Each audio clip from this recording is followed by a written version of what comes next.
las preferencias de las máquinas virtuales de Parallels 8 para los sistemas operativos de Apple, para el sistema operativo de Apple. De hecho, OS X 10.8 Mountain Lion nos van a poder permitir decidir cómo vamos a ejecutar esa copia virtualizada sin excesivo problema. Empezamos por las CPUs. Podemos asignar 1, 2, 3 y hasta 4 CPUs específicamente para esa máquina virtualizada.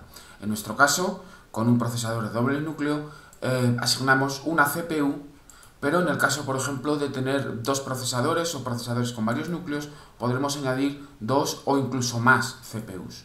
Otro problema para el correcto rendimiento de nuestra máquina virtual va a ser la memoria. Por defecto, se nos va a colocar 2 GB de memoria RAM, pero en función de la RAM que disponga nuestro ordenador, que podemos saber a través del perfil del sistema, podemos asignarle más RAM. En el caso de tener que ejecutar ciertas aplicaciones críticas, es mucho mejor disponer de más RAM, así que podemos estirar la RAM disponible hasta pues aumentarla en función de nuestras necesidades. Tenemos una opción de recomendado. En el caso de nuestra máquina hay 8 GB de RAM, con lo cual 4 GB de RAM nos permite disponer de una máquina virtual bastante potente a nivel de memoria, sobre todo para ejecutar, pues eso, específicamente aplicaciones críticas. Disponemos también de la opción para saber qué tipo de documentos tenemos en el disco duro. Tenemos un disco duro de 10,5 GB. Disponemos de instantáneas, que son sistemas de recuperación del disco duro, varios, recuperable, etc. Vamos a pasar a las opciones de iniciar y apagar. Estas son las que más nos interesan, son optimización. Podemos elegir entre rendimiento de máquina virtual más rápida o Mac más rápido, es decir, si estamos trabajando con nuestra máquina virtual pero saltamos frecuentemente al Mac, podemos decidir cómo va a funcionar esa máquina virtual y además cómo vamos a ejecutar el consumo, es decir, duración de batería más prolongada o rendimiento óptimo en el caso de que estemos ejecutando una copia virtualizada de Mountain Lion sobre un portátil.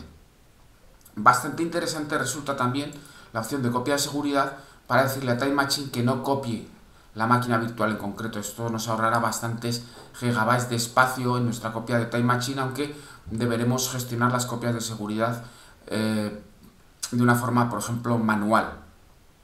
Estas son las opciones de instantánea, que nos permiten crear instantáneas del disco duro para recuperarlas en el caso de que tengamos un problema con nuestra máquina virtual. Y las opciones de avanzado que también nos interesan son las opciones de Smart Mouse, para trabajar con el ratón entre la máquina virtual y la máquina real, y las opciones de copiar y pegar, compartir portapapeles del Mac y conservar el formato del texto.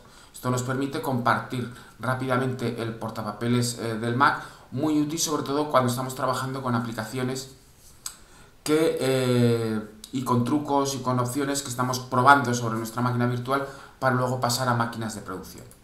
En hardware, además, disponemos de las diferentes opciones de hardware, desde orden de inicio del arranque, las opciones de vídeo, que es quizás una de las opciones que más nos interesa ajustar para obtener un rendimiento óptimo. Por defecto viene en 32 megas para nuestra máquina, pero podemos ampliarlo pues a las opciones que necesitemos.